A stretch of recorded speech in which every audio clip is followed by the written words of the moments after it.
Alright, folks, so mass migration will lead to the mark of the beast.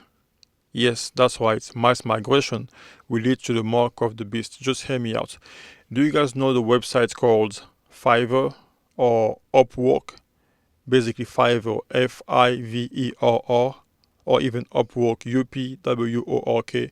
Those are websites where gig workers post their services, and anyone in the world that need those services can go and hire whoever fits their needs, and just basically go over there and look for the best offer and hire the service provider.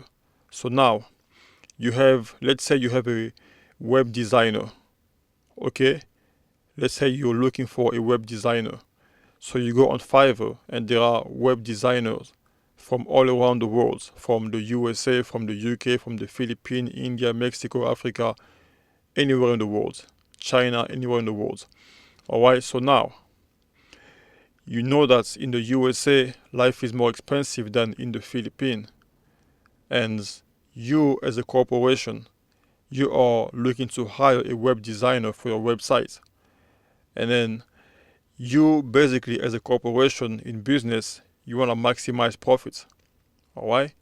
So if you go on Fiverr, you see a bunch of web designers, and they all have the same skills. So of course you're gonna look for the best offer, the one that makes the most sense to you, which is the one that will help you make more profits while receiving the same quality of work. So what's gonna happen now?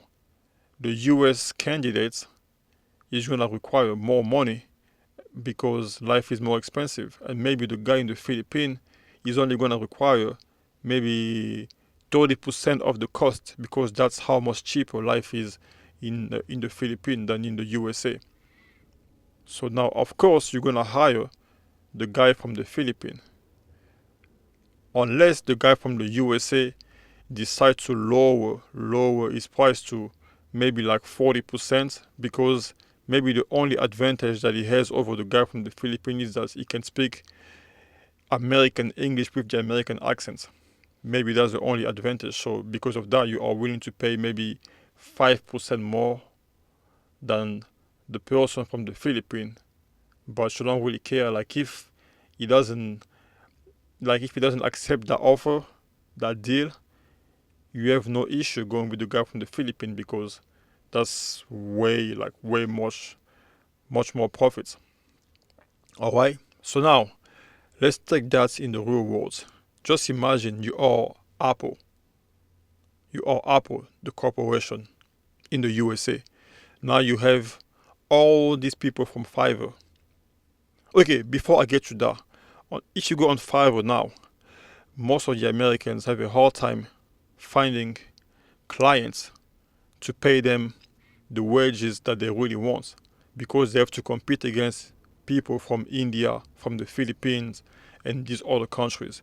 So they all have to lower their wages, and basically whatever they're getting paid on Fiverr is basically not beneficial at all. It's really difficult to make a living off of that. That's why it's hard for people in the US to quit their jobs and focus on their skills, and make a living off of their business as a freelancer, because there is so much competition all around the world. So now imagine you are Apple, the company Apple in the USA. Now you have people from all around the world, they all move to the USA. They want to work for Apple. And Apple is aware of that. Now you have a high supply of workers. But the demands for candidates, the demands for the jobs have not gone up proportionally. What's going to happen? You're going to have to reduce the wages, because you can use that as leverage to say, listen, I have so many people that want to work. So if this candidate is not willing to take this low wage, I'm going to get somebody else. And because people are desperate, when people are facing such conditions, they become desperate just to get at least a job, to get an opportunity. So they are willing to accept any salary, any wage. So because of that, the demand and the supply do not break even. So what happened now? The salaries go down. Now you as an American, this is a big hit. Let's say you used to get paid um okay, let's say your salary goes down to like half of what you are used to getting paid because the migrant from other countries don't need much because the government is already paying for their basic needs like rent, electricity, all these things. All right? Or they can just live in groups. Like let's say 10 people live in one house and they split the rent by 10.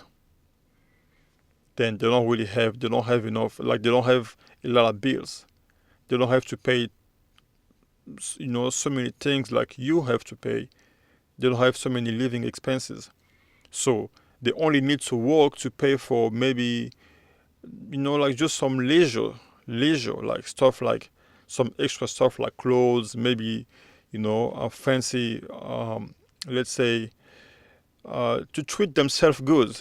They want to go to a restaurant, just have fun. And maybe they want to send a couple of dollars back to their countries, to their families. But 50% of what you used to pay, of what you used to get paid, to getting paid, is enough for them. All right? So what's going to happen now? You're going to be out of a job. You're going to be a slave. You're going to be homeless, poor, broke, unless you accept to take the same wages as those people. But this could have been avoided if those people did not have access to your country, to the USA, because that would have lowered the competition.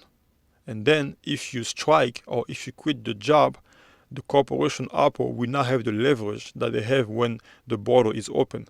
They will have to negotiate with you and agree on your terms.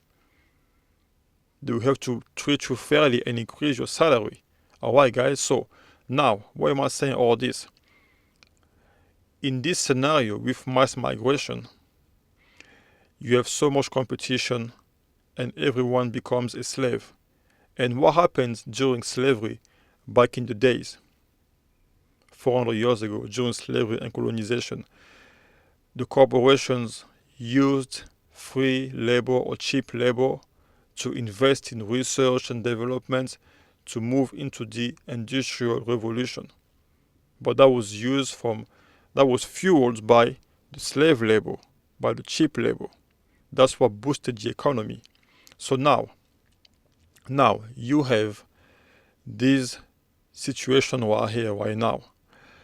Corporations are gonna use the migrants, overwork them while underpaying them to invest, to make more profits that will allow them, that's allowing them right now to invest in research and development to basically implement artificial intelligence or robots to replace the whole human working class.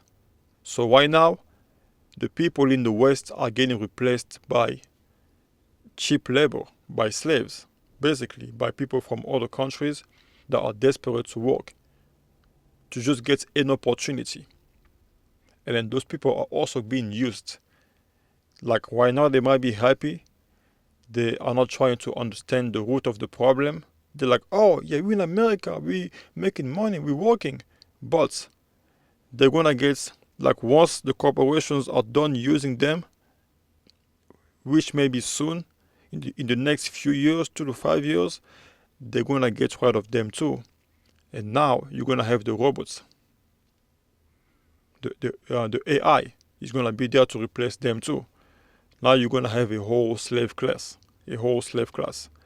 Now, nobody is going to be able to work, to make money.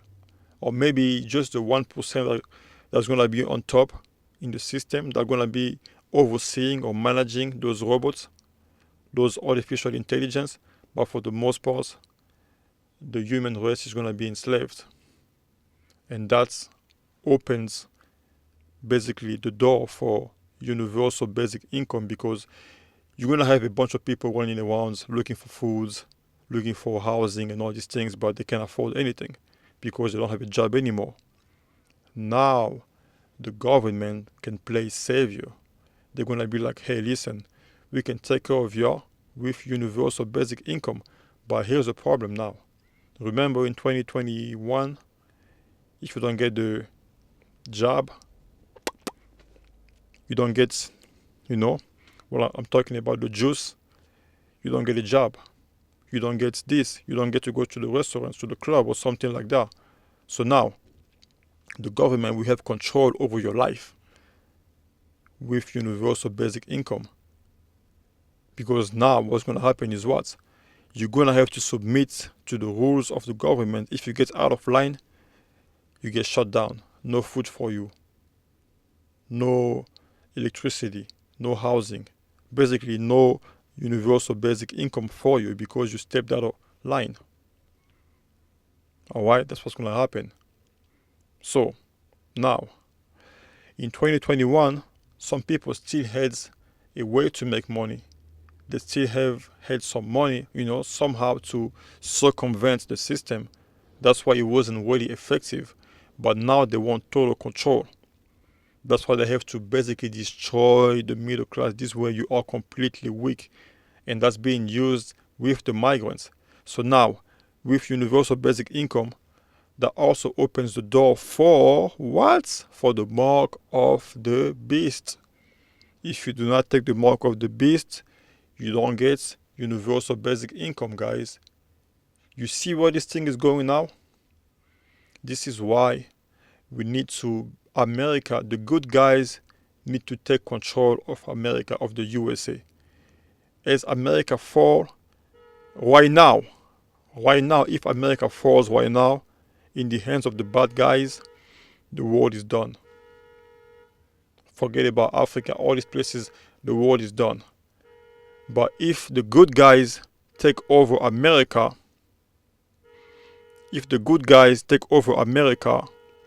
then, guys, this car is making noise next to me. I'm gonna have to pause. Okay, it's fine, it's gone. If the good guys take over America, then now this can be stopped. Because the globalists are trying to lead us into the mark of the beast, into globalization. Guys, I'm gonna have to pause. I'll be back.